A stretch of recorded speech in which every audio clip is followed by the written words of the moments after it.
Ayan guys, oh. Ito yung meron siyang ramp para daw ito sa mga wheelchair. Try natin dumaan dito sa elevator, ha. Akit pala dito. Tara guys, daan tayo dito. Oh, yun, oh, ang ganda, oh. Ayan, bagong bago. And then pindutin lang natin tong ground. So ito siya, naka-ready na ito para sa may dalang wheelchair. Kaya magandang hapon.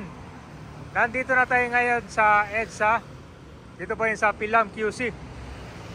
So ito yung EDSA bus station na meron ng elevator. So tatlo itong elevator na to. Itong sa gitna naman, ito yung babaan para sakayan sa EDSA bus carousel. Okay? So tara, tingnan natin dahil ito bukas na pala sa publiko. So, malaking tulong itong elevator dahil alam nyo naman na kung gaano kataas itong hagdan bago makarating dyan sa gitna mismo, di ba? So ito yung unang elevator dito. Ayan, bukas na siya. Wow!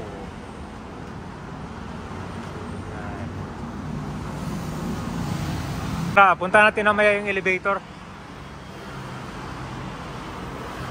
Isa rin para sa future nitong footbridge ay meron itong daanan ng wheelchair. Ito.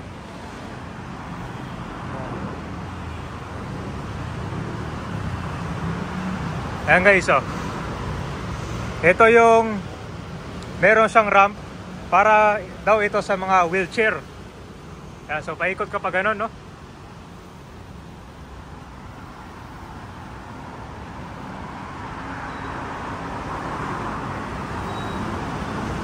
So ito yung elevator dito sa gitna.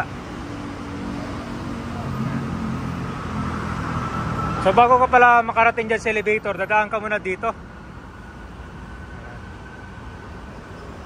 Kakaiba pala, medyo pababa yung daanan ng kwan dito, wheelchair, oh.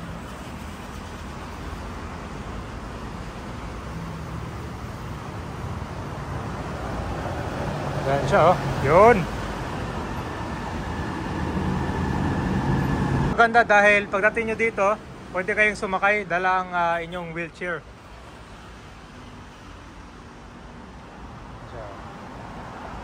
Okay. Ayan na, oh.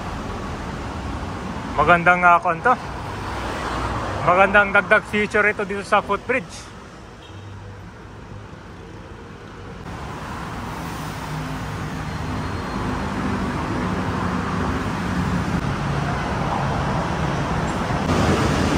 Yan, so ito na yung hagdan, diretso dyan sa EDSA bus carousel. Mas mabilis na yung pag-akyat dito tsaka baba. Yan, o. Very convenient dito. So dito naman yung sa kabila. Try natin dumaan dito sa elevator, ha.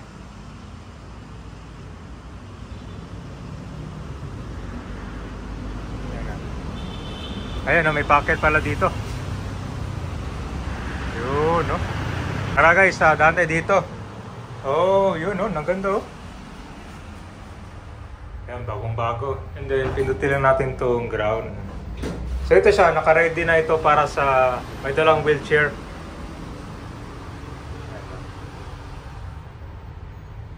Ayan, sakto, lakas ng hangin. Ayun, no? Wow! Ganda. Oh, may nakago na agad dito. Ayan, malaking tulong. Sana mas marami pang mga elevator ang ganito dito sa may EDSA.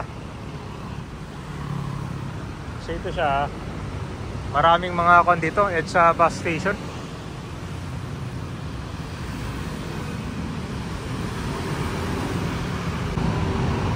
So sa mga dadaan dito malapit sa may Vertis North, dito bababa sa Pilam QC at sa bus carousel station. So yan yung malaking tulong itong footbridge. Yan guys, ang dami na dumadaan dyan, no?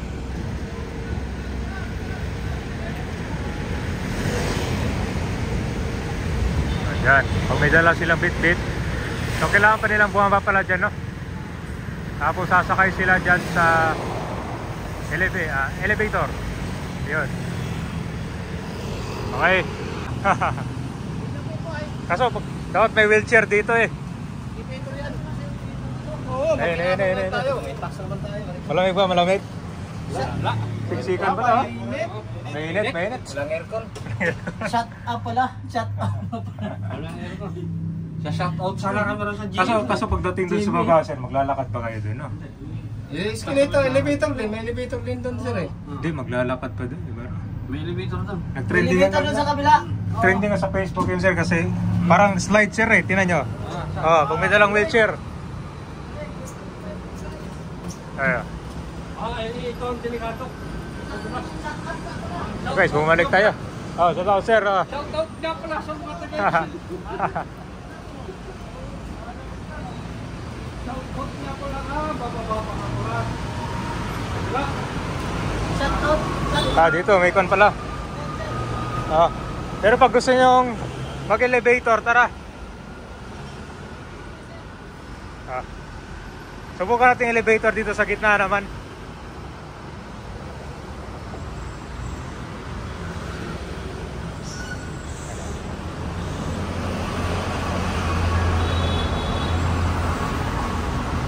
Yun, no? Brown, close.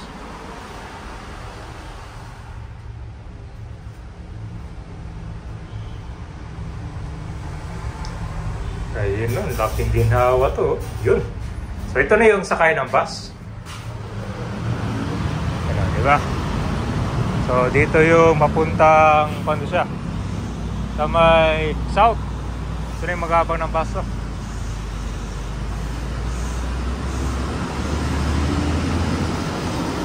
Then guys, dumaan natin sa gitna. Etong bagong footbridge na merong elevator, malapit lang dito sa may Vertis North na kakabukas lang din. So sa mga commuters na dadaan dito mismo sa Philam QC, meron na itong elevator, 3. Kaya walang problema. Ito naman yung sa kabilang side lang. So dito yung labasan kapag pupunta kayo ng Vertis North mismo. Mas mabilis na rin ang access papunta dito sa Solaire Resort North, Vertis North at iba pang mga commercial area dito.